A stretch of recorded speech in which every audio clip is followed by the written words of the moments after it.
high quality jewelries at a low price. Ang cute ng box niya. These are made of high grade quality materials. So makita naman natin, yung box niya ang ganda. Diba? Lakas nito makamadam.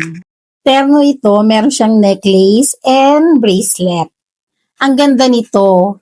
Perfect for gifting. Ang ganda magsuot nito, lalo na kung meron kayong aatinan ng mga special events para leveled up yung ating mga OOTD.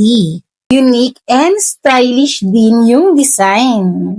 By the way, acidic nga pala ako. Pero napansin ko, after ko to gamitin, meron akong inatina na isang occasion, hindi naman siya nag-tarnish or hindi din nagbago yung quality ng jewelry.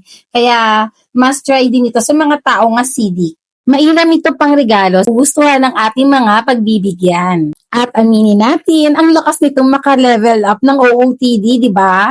Siya nga pala, nilagay ko na yung link ng mga products na ito sa aking yellow basket. So, check this out!